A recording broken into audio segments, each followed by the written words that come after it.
Ladies and gentlemen, welcome back to a very special edition of an Evolved Review. I'm your host, James Caleb Kitchens. I am joined each and every week right here by the one and only, straight from the SWN, the man that watches more wrestling than anyone alive, Caleb Stovall. What's going on, Caleb?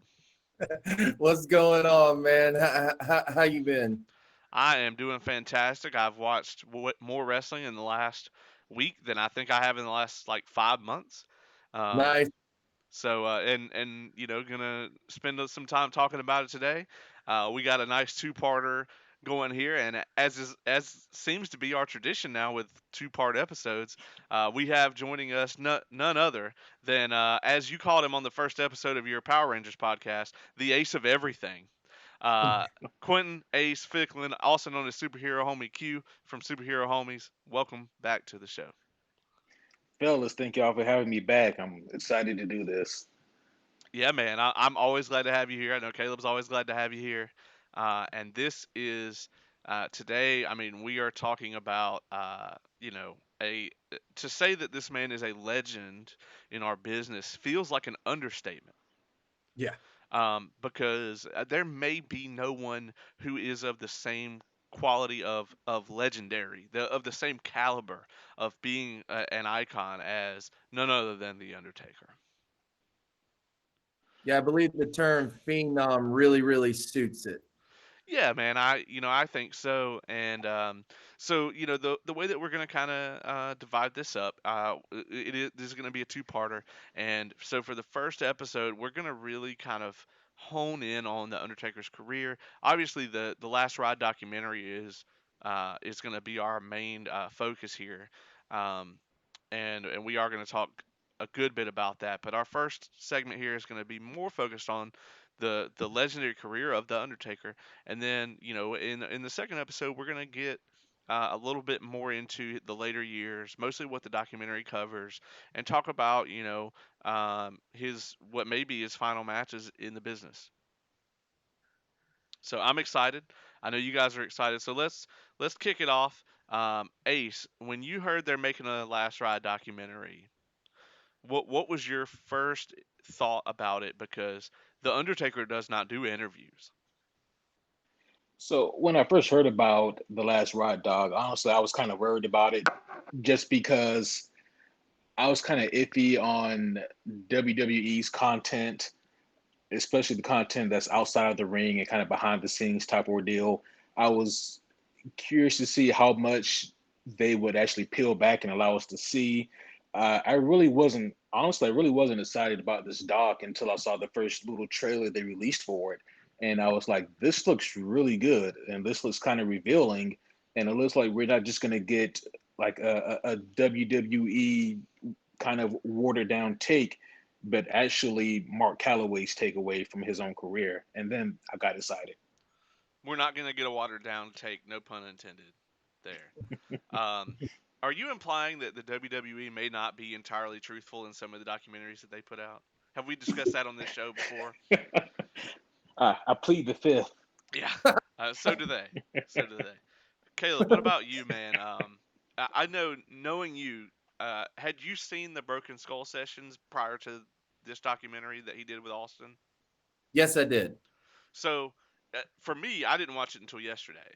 I remember being excited about it, hearing about it, but for whatever reason, I just didn't get around to watching it. 2019 was a very busy year, yeah, I just didn't get around to it, and it was excellent. But that was the probably the first time that he's ever really like in any kind of feature like broken character. So, what did you think about it? When I saw him on the podcast with Austin or the show with Austin, I really liked it because I was just like, holy shit, like, it's not only the Undertaker, but it's Mark Calloway, and he's showing like his human side to him, basically, like he's showing the real life person. And the real life person, man, is very entertaining. Like I love the way that he speaks in the show and everything like that. So I was really intrigued, and I was like, God, I kind of want to hear more of him, like speaking like that, kind of thing. So it left me wanting more. And so when I heard about the documentary, for the last ride and I saw the trailers, I was very excited about that. But also at the same time was wondering like if it was going to kind of be a sad documentary as well, kind of thing. Like wondering if it was uh him really questioning whether or not he should retire or not, doing this or that. So I was really intrigued by it. And plus I've always been a fan of The Undertaker. So Yeah, I mean, I, so a friend of mine who was here, I was watching the Broken Skull sessions, and he was kept trying to figure out like who the fuck is Austin talking to, because it's so weird to hear him speak. I mean, so when I first started watching Last Ride, first episode, I had not seen Broken Soul sessions yet. When Undertaker started talking in the interview where they got him sitting there in the chair, it was messing with me because we've never heard him casually talk as Mark Calloway ever, no. ever. And And he's even when he's cut a promo as Biker Taker, he's got that deep, Hmm. rest in peace, kind of voice going. And it was just this is just him. All the layers of the Undertaker are peeled back, and we've never seen him raw like this before. yeah, like when he was speaking, you could really hear his Texas accent come out of him because we had never heard that from him when he was portraying the Undertaker. And like you said, even as the American Badass, we never really heard that from him. So I thought that was really cool to hear that side of him when I Yeah. saw that. Yeah, I agree, man. It was kind of I was really taken aback by it. Um, there's somebody that we have spent our entire lives basically being exposed to in one form or another, but always as the Undertaker, never as Mark Calloway. So, Right. so I thought And that alone was just a huge part of this. And what's funny about that? You mentioned your friend seeing it. My friend, who's not really a wrestling fan, walked in on me watching the documentary. He was just like, "I've never seen him like that." Right? Like like he doesn't follow wrestling that much, but like he knows who the Undertaker is, and he's just like, "I've never seen the Undertaker like that." And I was like, "Yeah, no one has." Right. Yeah. Yeah, this was so candid, and I think it really goes to speak to the character of the Undertaker because we've seen plenty of other character-esque wrestlers who have broken that wall and who've broken kayfabe and just kind of been themselves in different interviews and different settings. And I don't know about y'all, but like those never really hit me like seeing the Undertaker like this, just him being Mark. And I just think that really goes to speak to just how significant his actual character was. That persona was out of this world. Yeah. Yeah, I mean, he just, it was a crazy like just experience to see that. It was just wild. I mean, that was the thing that really hit me more than anything because, hell, the last episode of this show that we did, we talked about David Schultz and how he was like so, just absolutely about keeping kayfabe all the time. He was from that old school mentality, and Undertaker was, and he talks extensively both in the Broken Skull sessions and in the documentary, he talks about how he kept that character up because he didn't want anybody to see him like he thought the character wouldn't work if people saw him as the Undertaker out there performing, and then on the other hand, they see him out in the world as Mark Calloway, that the mystique would be gone, Hmm. and like the fact that we as lifelong wrestling fans had this sort of visceral like reaction to seeing him as Mark Calloway, I mean, I think that kind of proves that he was right. Yeah, I was about to say I think he's dead on that because it's interesting because if you look at the Undertaker's character, I mean that looks like a complete performance if it had been done by anybody else. Right. But because it was Mark Calloway and the way that he took on the Undertaker character, we never saw him really as a performer. Like we never looked at it as a performance. We looked at it as that's the Undertaker. In fact, if you listen to Austin, you listen to Michaels, you listen to Triple H, you listen to anyone that he's been in the ring with, like they say that the minute that entrance hits and they're standing out there in the ring, like they literally go blank because they're just like, holy shit, like this guy literally has that presence. He always kept that presence of the Undertaker. So it never felt like a performance. Let me ask you guys this: do you remember the first time you saw Undertaker like at a live show, like do his entrance live? I've actually never had the privilege of seeing the Undertaker live. Man. Yeah. All right. Well, the next time, I don't know. I don't know if you're gonna get a chance. No, Um, I think but that ship has sailed. yeah, I think so. I don't think you're gonna get a chance. You might have to fly to like Saudi Arabia or some shit. Yeah. So best of luck to you. But there's nothing at all like being in that arena when those lights go down and that gong hits. I didn't understand it until I think it was I want to say it was the draft. I went to the WWE draft. It was the one where Cena got drafted to Raw and like Jericho's in the ring flabbergasted. Right. And right before that, they recorded an episode of Superstars. Um, and it was like The Undertaker versus Matt Hardy or some shit. Some ridiculous nonsense. And it's crazy to think about The Undertaker being on Superstars, but whatever. Right. Right. And we were all like, okay, they're gonna record Superstars, and then the lights go off, and then boom, and we're all just like, what?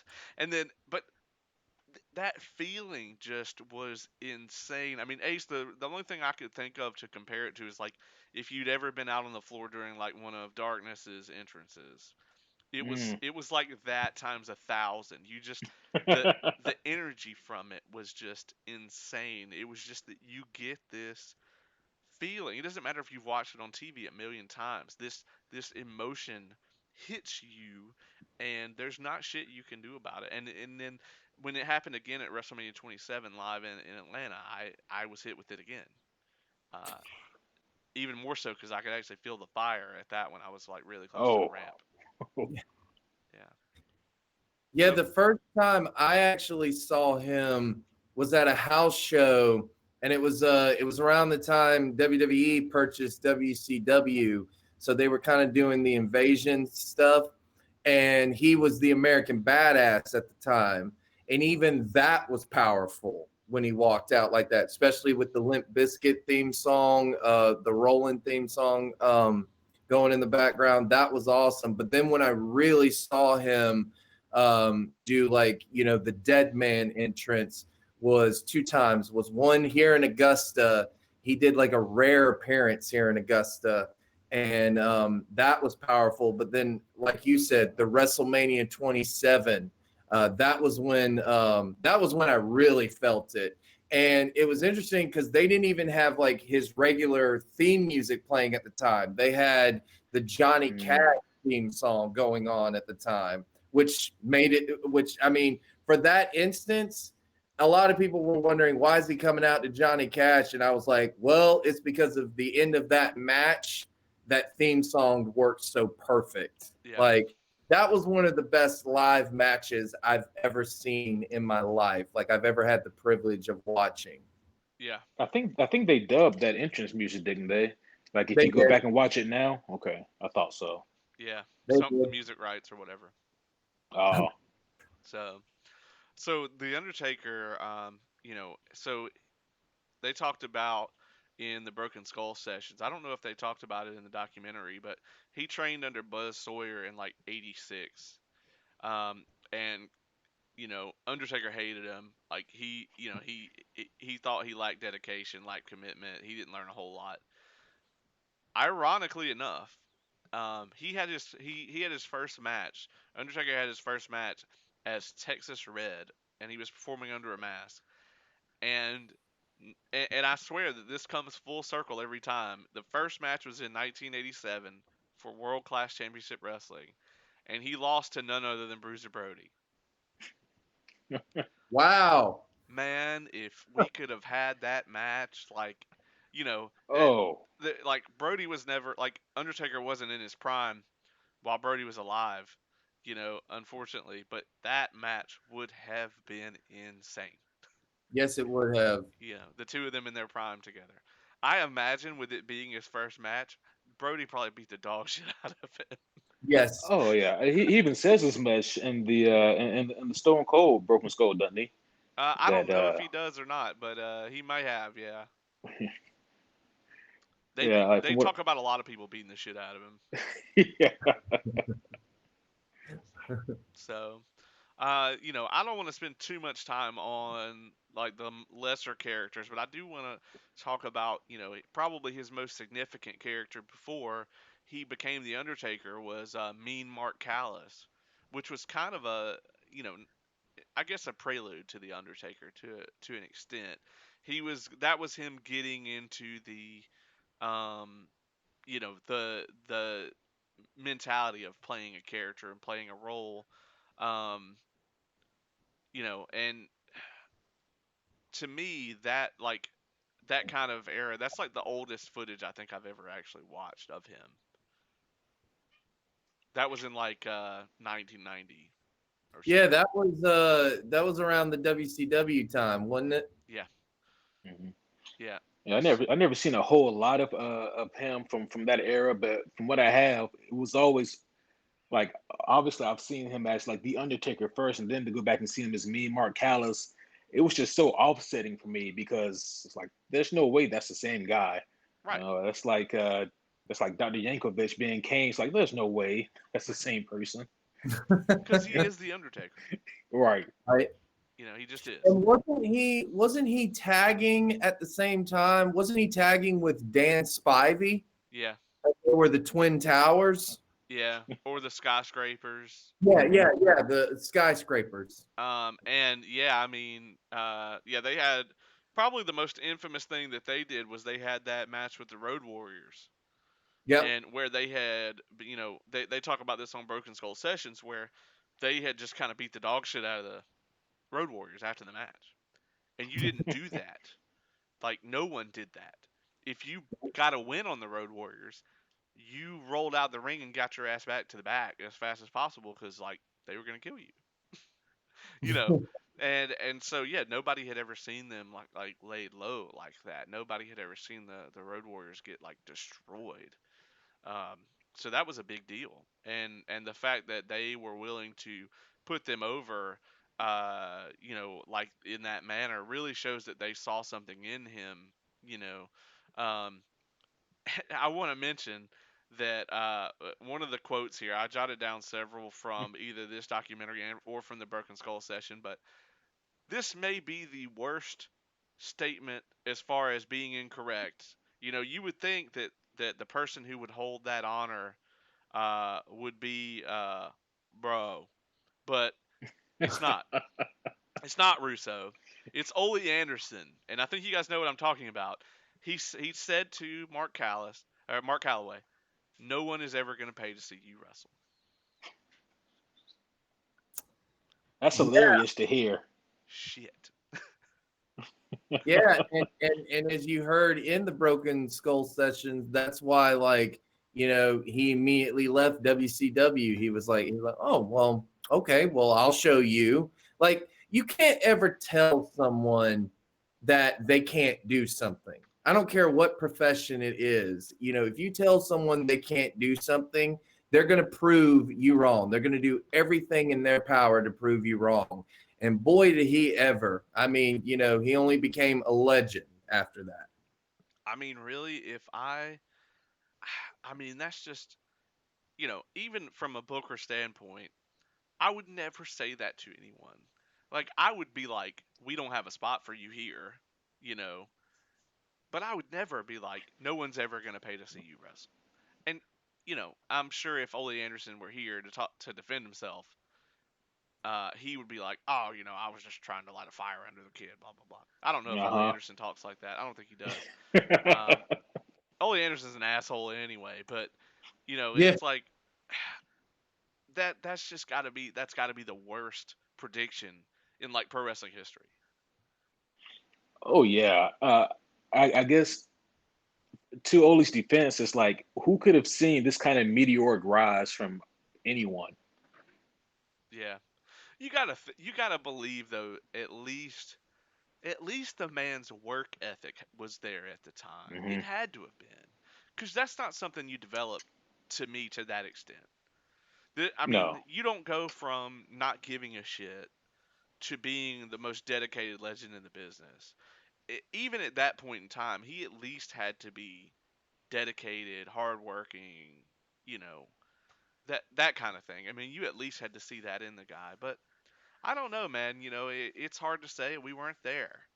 Um, but it is what it is. But let's move on to what we really want to talk about anyway. We really want to talk about the legendary debut in 1990 Survivor Series. Ted DiBiase brings out none other than the Undertaker.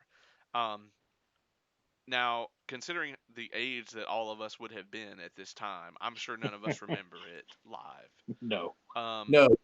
but can you imagine being in that arena when that happened? Well, I mean, you look at a lot of the crowd when he is introduced, like they had never seen anything like him. And keep in mind, he was after Andre the Giant, and Andre the Giant was already larger than life at that point. But then, like, you just see this guy, you just see this big guy, and a lot of people even describe it. He looks like he's dead, kind of thing. Like he's just walking to the ring. He's got this ominous music in the background. And, just the presentation, the way that he walked to the ring, it was just, yep, and you look at it now and you go, yep, that's the Undertaker right there. Like, I mean, the minute he put on the Undertaker gimmick, it was it. Like he immediately tapped into it. Yeah, And I think for me, like that's kind of the interesting takeaway is in 1990s, especially in the early to mid 1990s, this was a period where there was a lot of uh, occupational style gimmicks, whether it be like you see someone who was like a fireman, or you see someone who was like a trash man, or a you see all dentist. these different, yeah, or a dentist.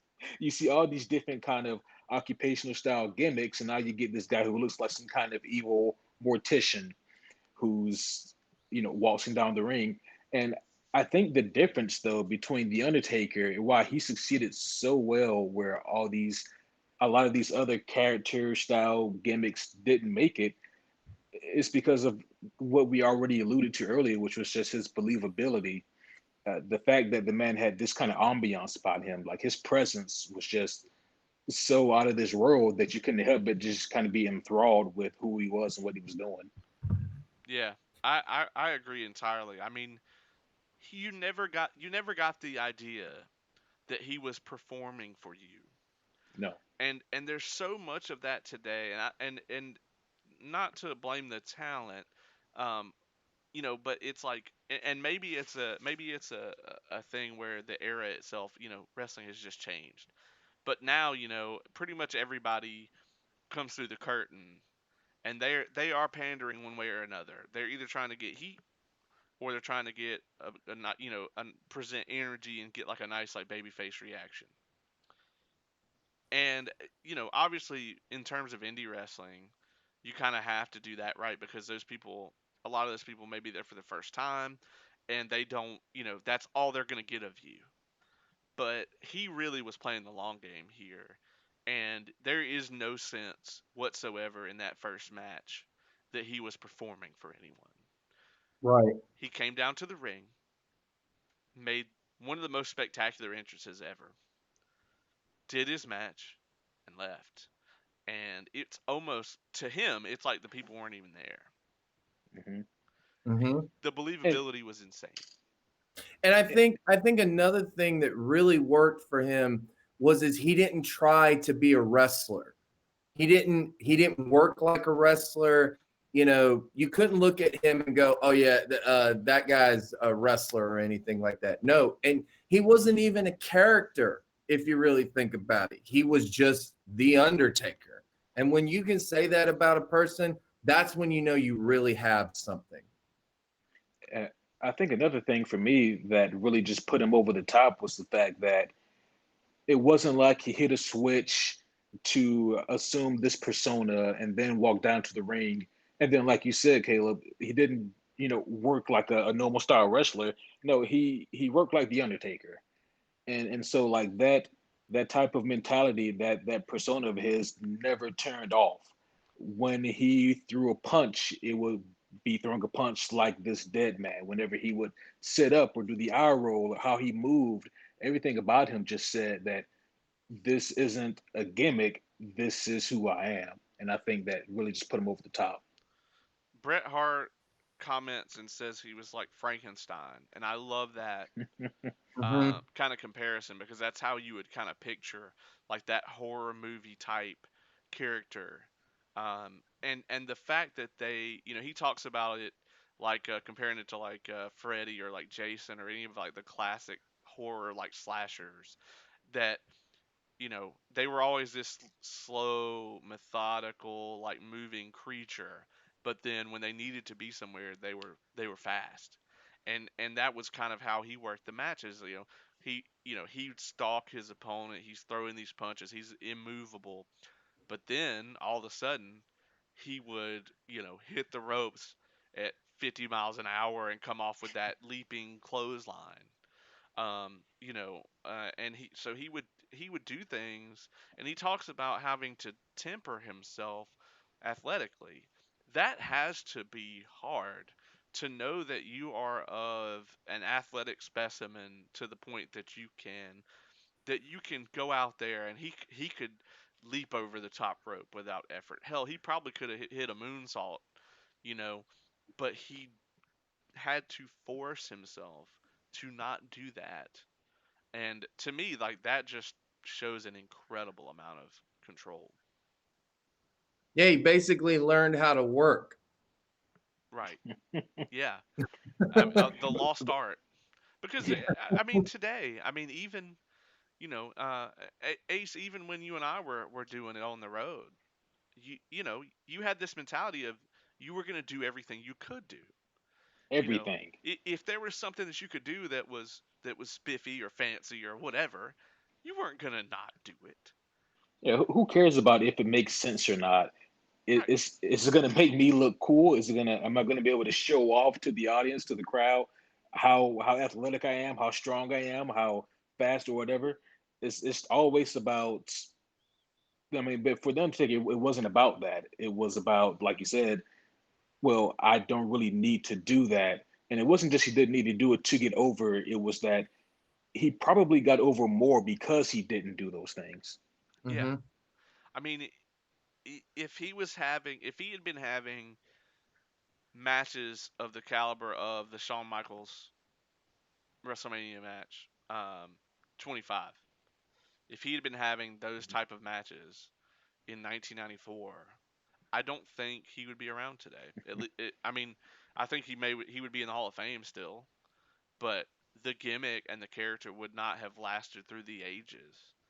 I mean, we talk about like Chris Jericho, constantly reinventing himself, and that being like the stick for Jericho. It's an argument for him being one of the greatest of all time. But I mean, Undertaker's done it for twice as long almost, which Right. is insane, Yeah. you know. And really with the same gimmick. We talk about this is probably a good time to talk about the different gimmicks, the different kind of aspects of the gimmick. Is he had that sort of Western style Undertaker that from the beginning, which I love that aesthetic with the Hmm. wide tie and the coat and all Yes. that. That Hmm. that just you look at that and you immediately understand what he is. You know, you took one look at him and you understood who he was. Um, that kind of evolved into the sort of ministry Undertaker, also awesome, where he was darker and kind of more into like the satanic Hmm. type stuff, which was great. I mean, that produced some incredible moments. Them crucifying Austin and shit was like really just. I mean, that was like the beginning of like the shock value era of wrestling, where it was like, how shocking can TV be today? Right. Hmm. Then he has the foresight to say, look, this gimmick is more of a handcuff now. It's a restraint. It's keeping me from doing everything I can do. And then so he takes time off, and I think he said he was off TV for like 9 months, Hmm. which is a risk. For a while. Yeah, I mean that's a risk.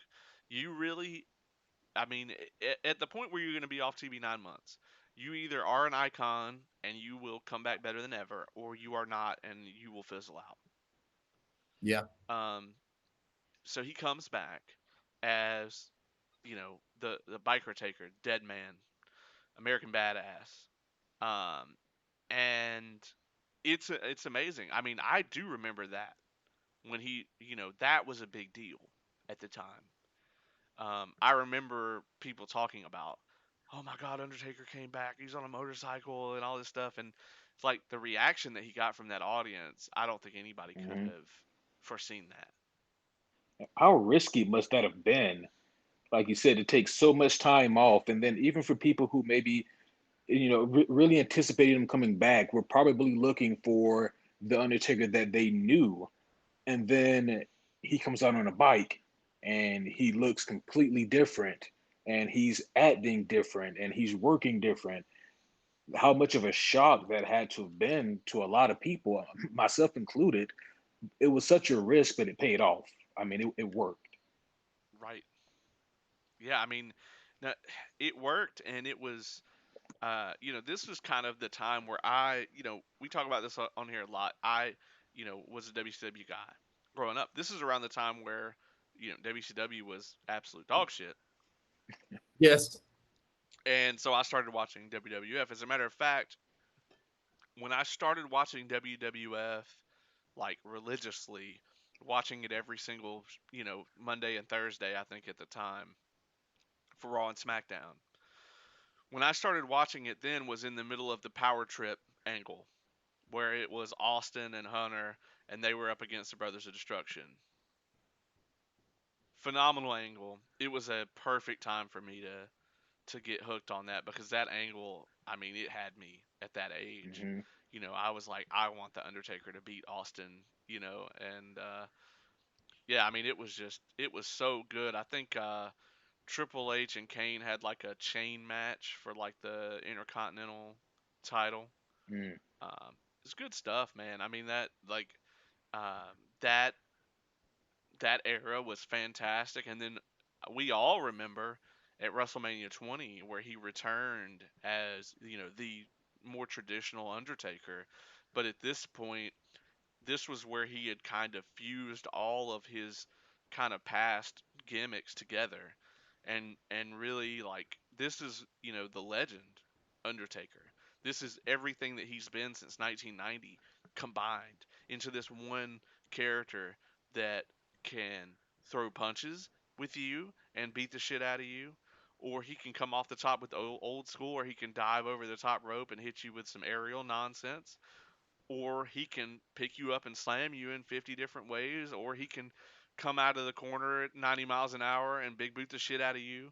You know, this was as Austin kind of put it, where he was able to still be the character, but he didn't have any of those constraints, and he could go out there and start putting on these 5-star classic matches that that he knew he could do. Um, And he could cut a promo. yeah, I mean, Mhm. he Oh had it yeah. all at this point. What do you And guys think about the evolution of him over the years?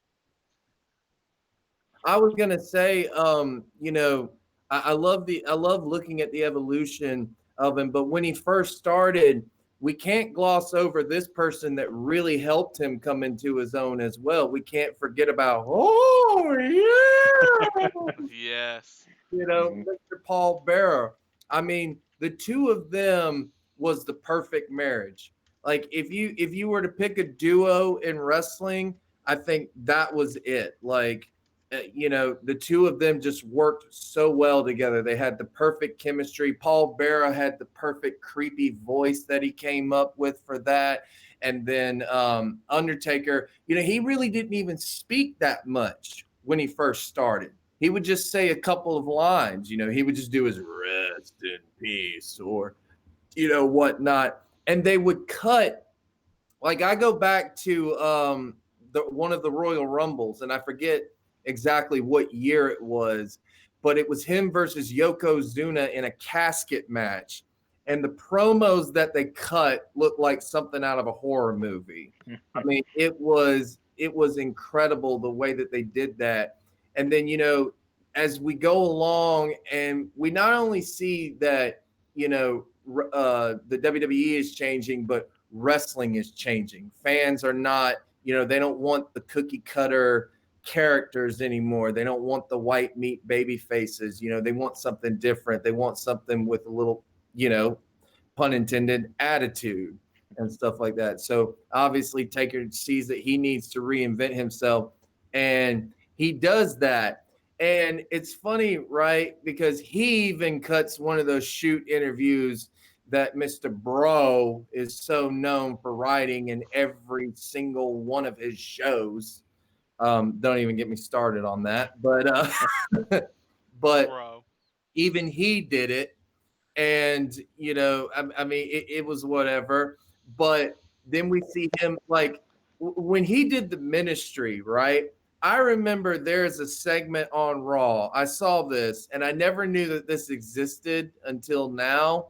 But I saw it and was just like, okay, there's no way in hell they could do that today. Which is, they literally have like an exorcist, basically, of Dennis Knight on the program, where he became Midian and he became part of the ministry. Like literally, the Undertaker is performing an exorcist on Raw, like out in front of the crowd. I'm going, what the fuck? like does not age well whatsoever. So, but then like the American Badass, it's so interesting because if you look at that, even that has like two layers to it, right? He comes out and he's just the American Badass, and then remember it turned into Dead Man Incorporated. Yep. Mhm. So I mean, just looking at the evolution that he's gone through over the years, and it just goes to show you how much like how smart of a mind Mark Calloway has for this business. That he knew when it was the time to change his character. He knew when to add layers to it, and he never betrayed that character. Like you can't even look at the American Badass and go, "That's not the Undertaker. That is the Undertaker. It's just a different layer to him." Whereas so many who like try to reinvent themselves, they come out with a brand new character that they had, the day before. Case in point, Bray Wyatt, for example. Bray Wyatt was kind of like that Waylon Mercy type character when he first came into WWE, or Husky Harris, even for that matter. But and now he's doing the Fiend and stuff like that. It's really a complete departure if you look at it. Jericho's characters and stuff like that could even be argued for that. But the Undertaker, his, you could always look at it and go, yeah, that's the Undertaker. I would definitely say that, and they've even made the comparison that it's kind of like how Sting did his transformation in WCW. Remember, Sting was the big blonde-haired surfer guy with all the colorful tights and stuff like that, the colorful face paint. And then the NWO came in and he went silent, but it wasn't a complete departure from Sting. It was just another layer to him. And that's basically what The Undertaker did. And it just goes to show you, like I said, how great a mind Mark Calloway has for this business, how dedicated he was to this business. Don't forget Wolfpack Sting. Well, that too. But yeah, I mean that's it, man. You hit the nail on the head with that. I mean it's so. I mean it's just so detailed, and he's so dedicated to it. I want to see something here, just off the hat. When you think about the Dead Man Inc., I want to hear from both of you. Like, what match immediately comes to mind if you think about the Dead Man Inc. version of the character? Ooh. So for me, there's like three that come to mind right off the bat. There's Taker and Jeff Hardy in the ladder match. There's obviously Taker versus Angle. Any of their matches, I just absolutely love. Um, They pretty much and ran SmackDown for a while. Yes. they did, and then Taker versus Brock. Those two back then had tremendous chemistry. It Agreed. was incredible. Agreed. What about you, Caleb? I would have to put the Brock Lesnar up there definitely, especially the match that they had at Hell in a Cell, Hmm. or No Mercy that was in the Hell in a Cell. That matchup was incredible. I love the matchup with him and Jeff Hardy, especially when he looked at him and was just like, "That's one tough son of a bitch." Out of everything that Jeff Hardy has accomplished in his career, I don't think he could ever pick a bigger moment than that right there. I Because And he agree. like won the world title. I mean yeah, but to me it's even bigger than that Oh, because I know. Yeah. you have the respect of someone like the Undertaker. That, like, Dave Batista even says it. He's like when you have the respect of the Undertaker, you've arrived. No one can tell you that you're terrible at that point because it's just like, no, that guy thinks I'm good. I don't need to hear anything else, kind of Yeah. thing. Um, I would definitely have to say the Brock Lesnar, the Jeff Hardy feud. I did like the Kane and Undertaker versus Triple H and Stone Cold for what it was.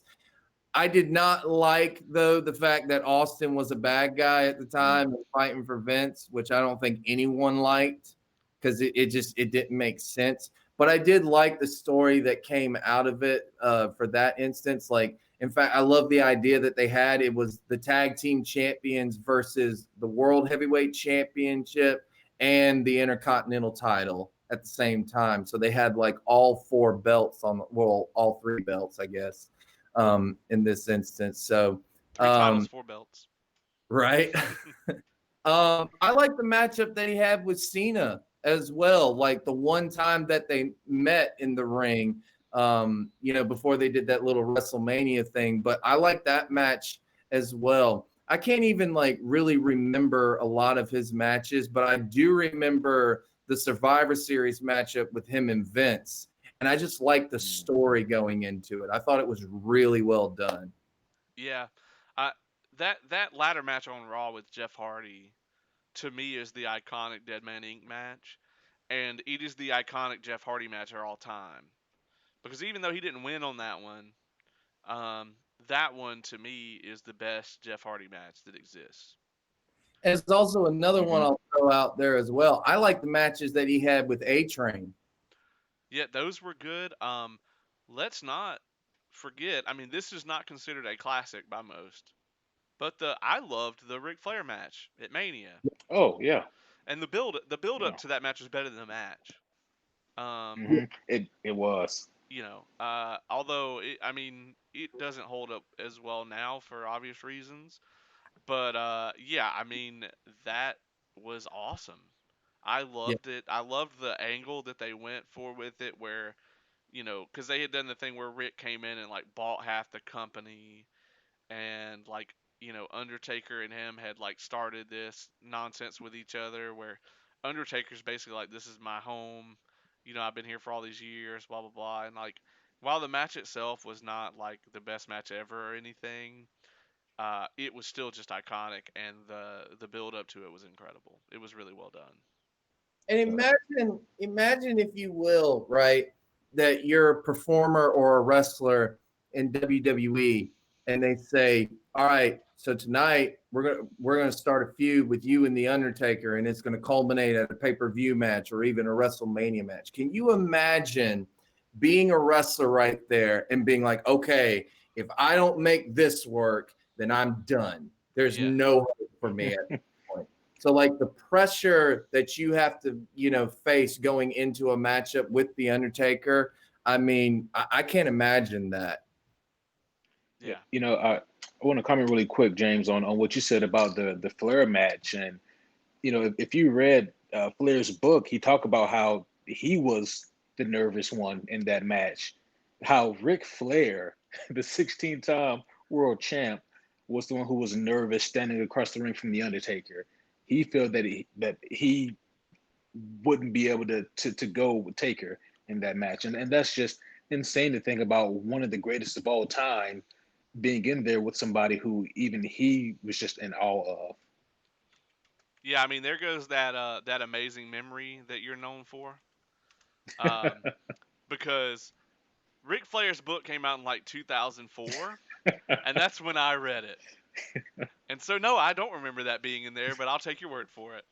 Um, I think I do kind of remember. Mm, I remember at least him in an interview talking about that match and how he basically blames himself for it not being like a 5-star match. Basically, that not that it was bad, but it wasn't just like, you have like two of the biggest legends in the history of business going against each other.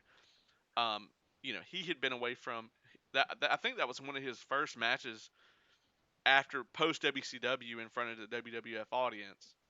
For one, right.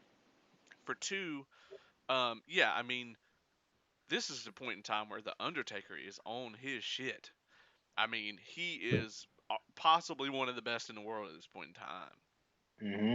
You know, so yeah, I mean, he was nervous about it, and Undertaker carried him a little bit. Um, but I think that match helped him get his confidence back. And go on to at his age, Ric Flair went on to have some incredible matches after that. You know, Oh yeah.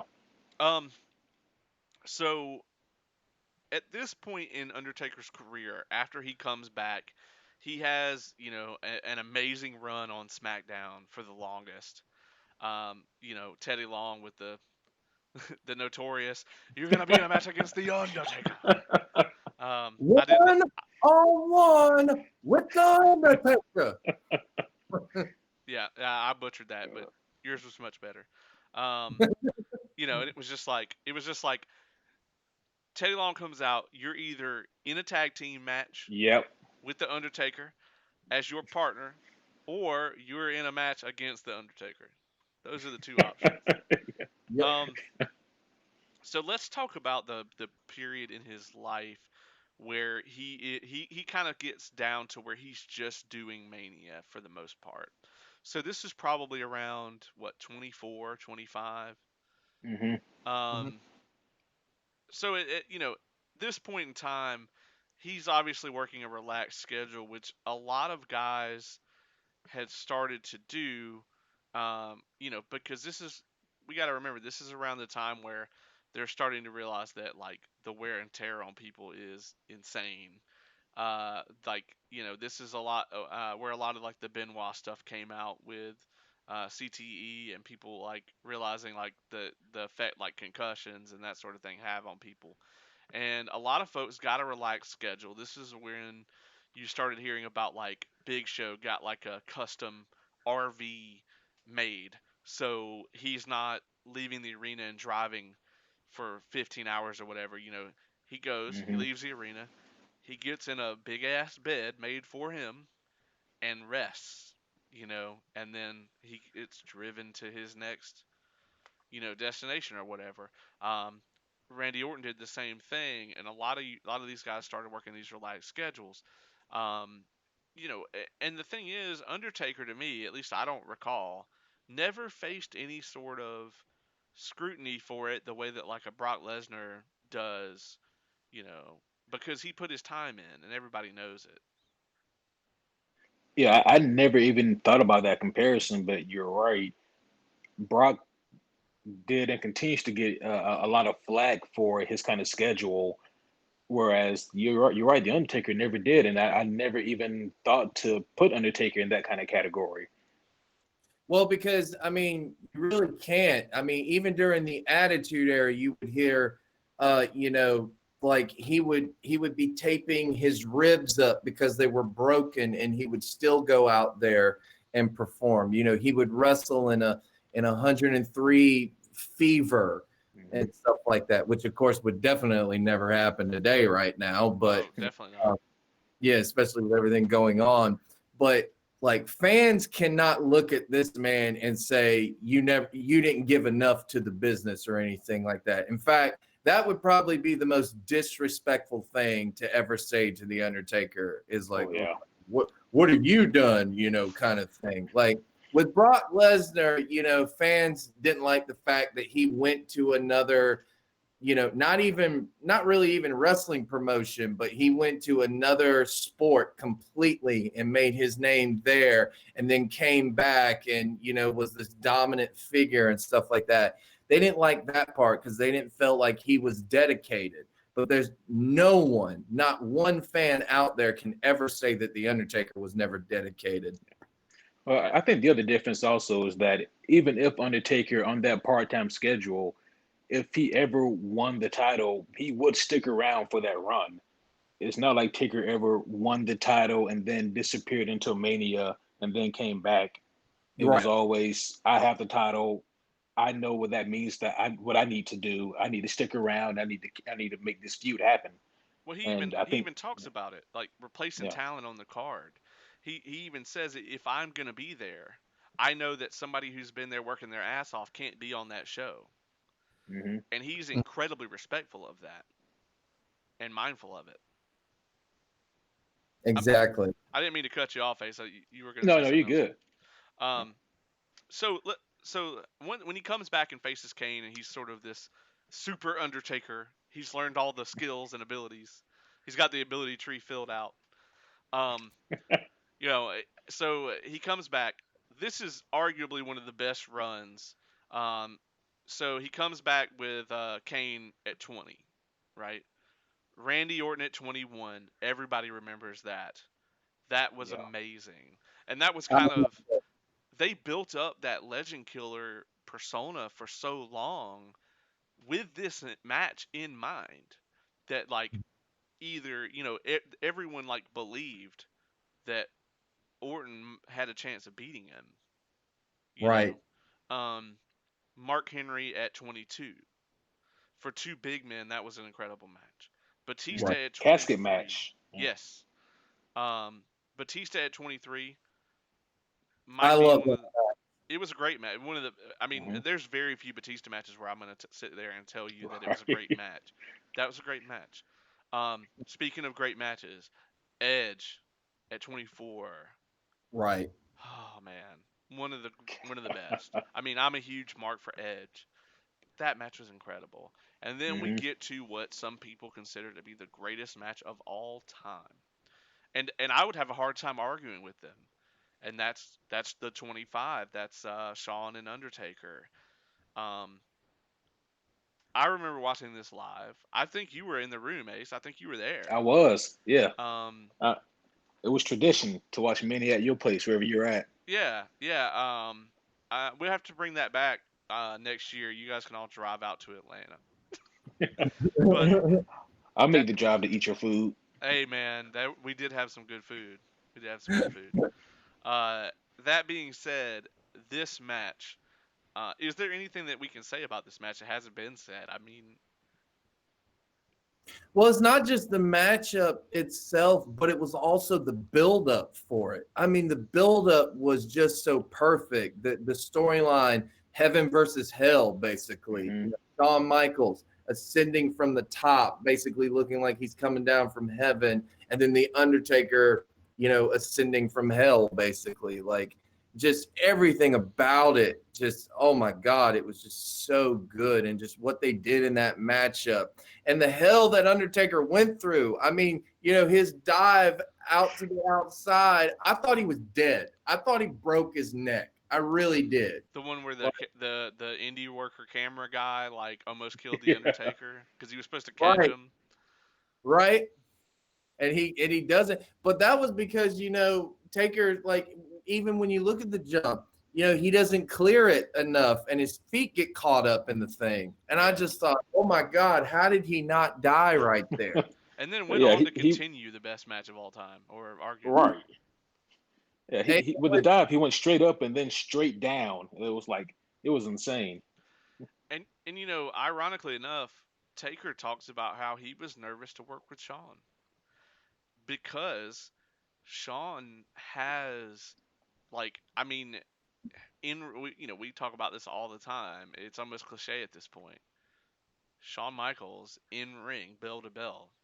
Is there a better performer in the business? I don't know. That's that. I mean, it's it's a hard question to ask. And it certainly at this point in time, I mean, he was just on it, you know, and there's also the fact that one of the things Taker talks about too in the documentary is when this is the point in time where he had started working just Mania mainly, and so the routine was I'm gonna go work Mania, I'm gonna work my ass off, I'm gonna go have a major surgery. I'm going to go out of that major surgery into recovery. I'm going to go out of recovery into rehab. When I get done with rehab, I'm going to start training my ass off for like 5 months, and then I'm going to go right back into Mania. Hmm. It's a hell of a schedule. Yeah, it'd be a hell of a schedule without the surgery. Right. And let's keep in mind too, before that 25 matchup, just about I don't know how long it was at the time, but like a month later at the or a month earlier at the elimination chamber, he was set on fire by the Yeah, pyro Yes. yeah, with And then work the entire burn. match. yeah. He was sitting there pouring water on himself. Mm, Yeah, I mean, yeah, I mean, just a crazy like time. But it's like you said that build up for both the Shawn matches. I mean, the second match doesn't compare to the first one mhm, because it was still one of the best matches of all time. But mhm. it just it's like Shawn and Angle at 21. That to me is like the best match of all time.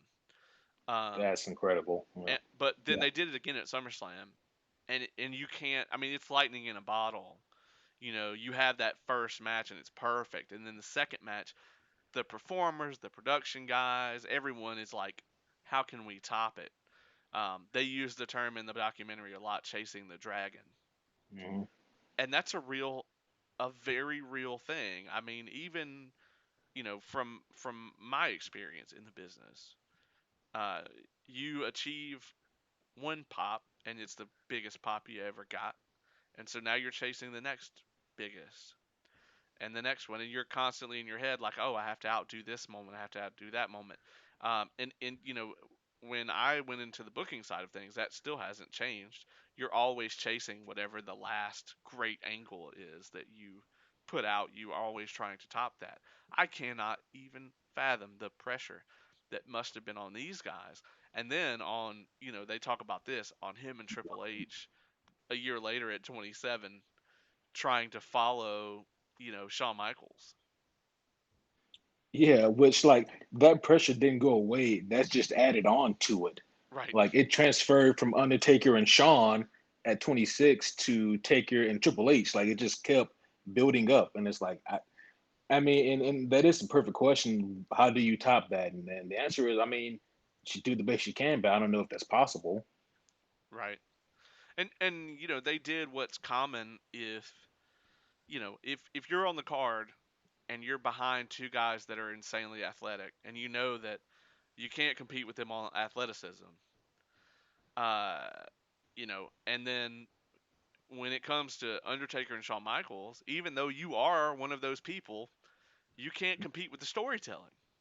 Hmm. Right. So they did what you do, and they upped the brutality, and they did, man. They beat the shit out of each other in both of those matches. Yes. Yes, they But did. that first one was incredibly rough. I remember the Mhm. spots like through the announce The, tables the and the stuff. spine buster is the one that I remember Yeah, very vividly. yeah. I remember those chair shots ringing through that arena. And that was Um, a stadium. yeah, that was That was, it was the dome. Yeah. yeah. May it rest in peace. Um, it's now a parking lot. But yeah, that was the dome, and man, I remember like just that time was just it was so crazy. Like I remember I rented a car to drive to Atlanta because like my car that I had at the time I didn't trust it to make it down here, and it was just so crazy just seeing. That was the first time I think I'd seen that many people just swarmed into downtown Atlanta. And they delivered, man. I mean, nobody thinks it's as good as the Shawn match, either one, but it was still fantastic. For No, both of them.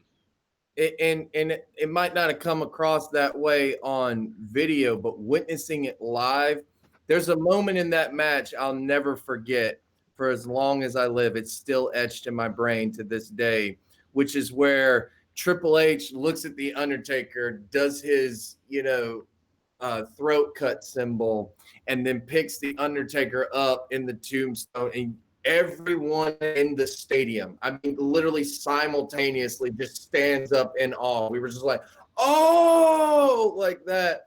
And and then that moment happened. Then the Undertaker kicks out, and we lost it. Like the whole entire stadium lost it. It was just one of those incredible moments that, to me, it will never be duplicated in my mind, because it's just like that's one of those moments you never forget, Yeah. witnessing it live. And so I do want to mention here too, one of my favorite matches from this era that no one talks about, it wasn't talked about in the documentary either, is 21 with CM Punk. I mean, that's at WrestleMania 29, it's match number Hmm. 21 with CM Punk. That match was incredible because It was. a lot of people thought he didn't have it, and a lot of people thought he wasn't coming back after the Hell in the Cell with Triple H. Yeah, no, I also noticed that too. Like they showed like maybe one or two clips in the dog from the Punk match, but I remember seeing that one as well, and I was like, that was a great match at Mania. Yeah. Yeah, it was, but I mean, too bad CM Punk even himself dismisses it, kind of thing. Like when he dismisses that, I always just want to be like, dude, you're working with the Undertaker at WrestleMania. How bad can your life really be? Like, Yeah. how bad of a career can you really have? I mean, the guy that is the locker room leader, the guy that is the standard bearer, is fighting you at WrestleMania. And you're just going to be like, well, it's not the last matchup, so I'm pissed and everything like that. I'm just Yeah. like, get the fuck over yourself. Like, I would welcome the chance to step in the ring with the Undertaker. And if he wanted to squash me in 2 minutes out there in front of a WrestleMania crowd, I would let him, kind of thing. Like, it's just, when I hear that kind of stuff, and I think that's why they kind of just gloss over it, is because, like, well, CM Punk dismisses it. Why should I even talk about it? And that's the thing too, is like Mhm. my mentality on Punk has changed so much since then. I remember Mhm. at the time being like, if someone's gonna break it, it should be him. I thought Now, so. looking back on it, I'm like, oh, I'm so glad it wasn't him.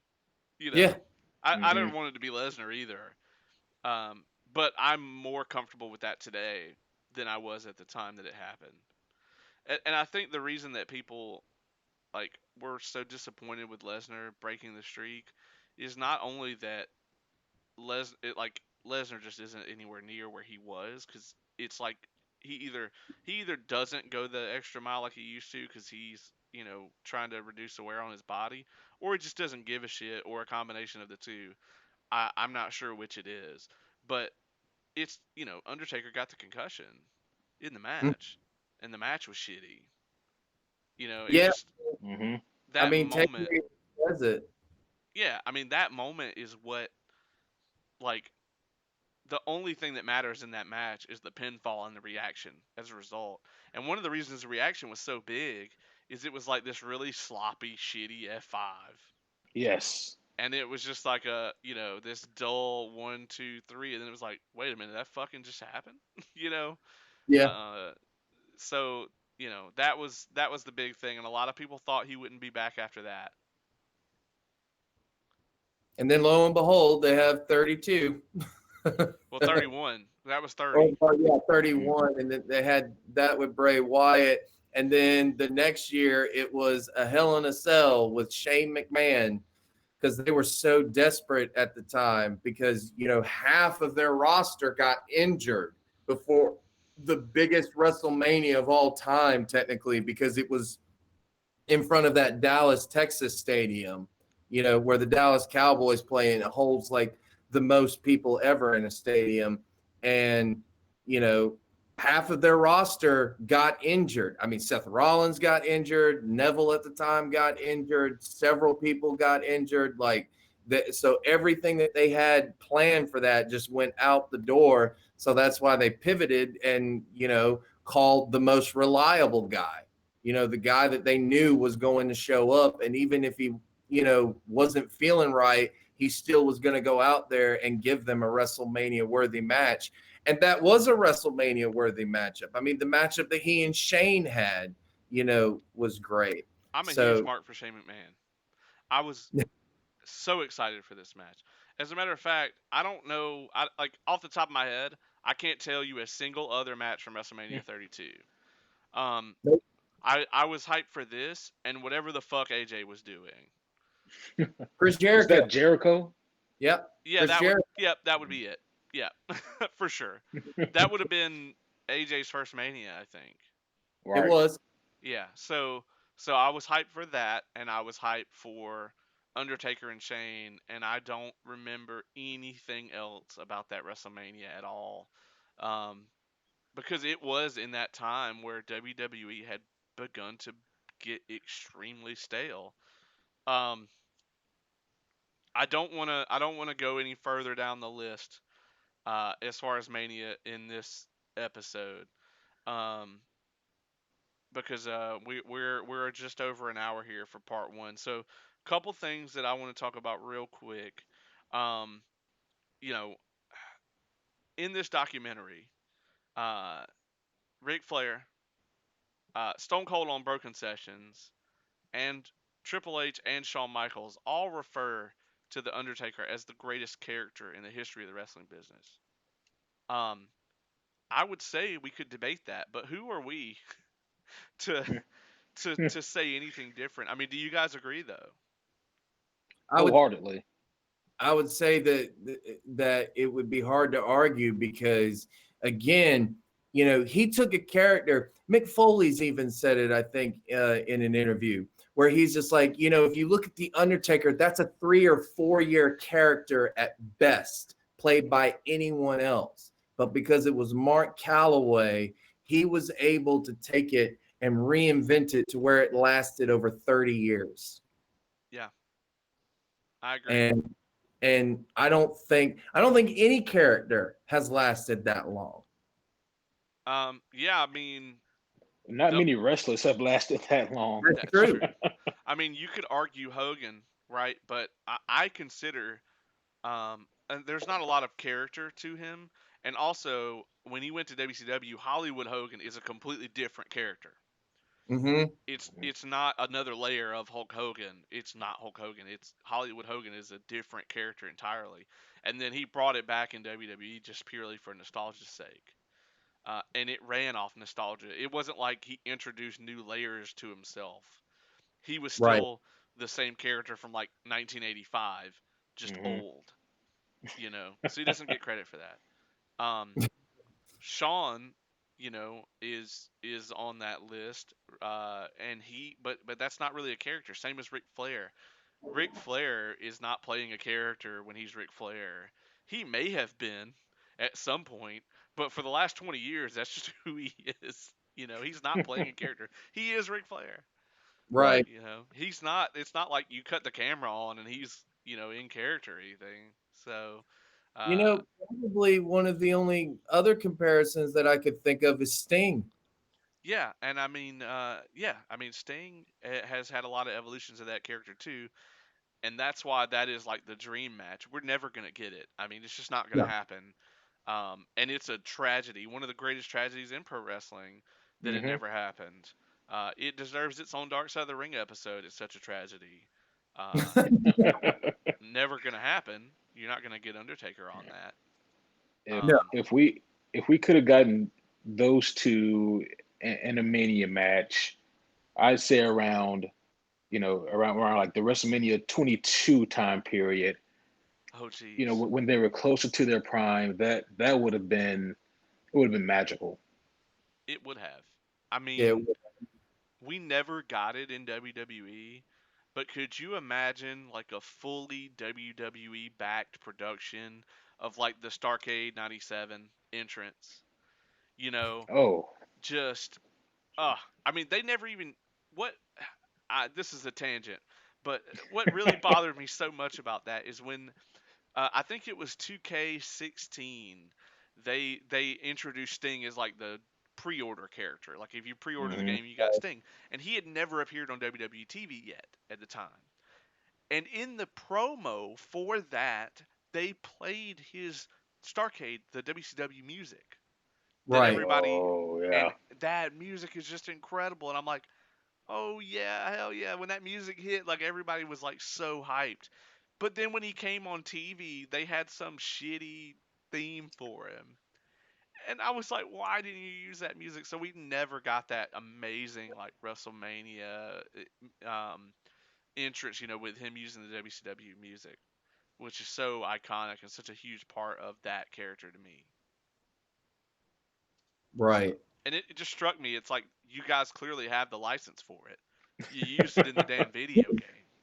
Like, Yeah. so that bothered me a lot. That the music. You guys know that I'm such a like like entrance music is just such a huge thing to me, and that's another element of the Undertaker too. If you look at all the themes he's ever used, they Hmm. all tell us. They're all telling a part of his story and a part of his character.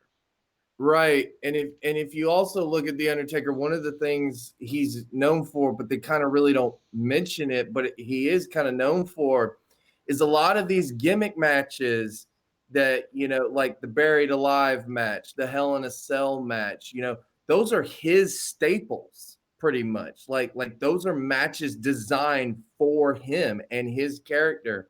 I go back to, I think one of the greatest told stories in WWE, especially during the Attitude Era, was him versus Kane. I mean, you look at that feud, and it looks like something like it looks like a live action comic book. Like Yes. like I could see a comic book being written about these two, and that was so good. And then the matches he had with Mankind.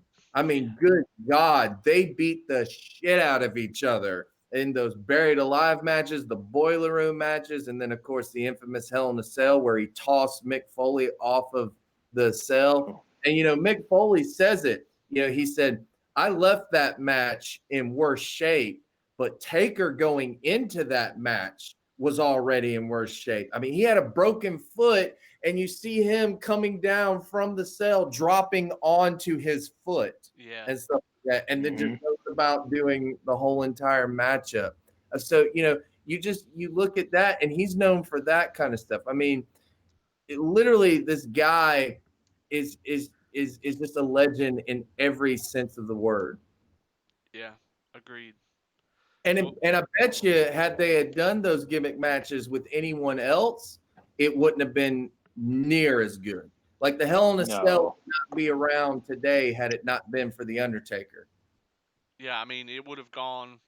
It's like they designed the Inferno match for Kane, and I mean, that's probably not the reason you don't see those anymore. But you know, uh, it's insanely freaking dangerous. But yeah, I mean, all of those matches are kind of like staples, you know, um, for him. Um, that being said, guys, I think we're gonna wrap up part one. Ace, absolutely, man. Thank you for joining us.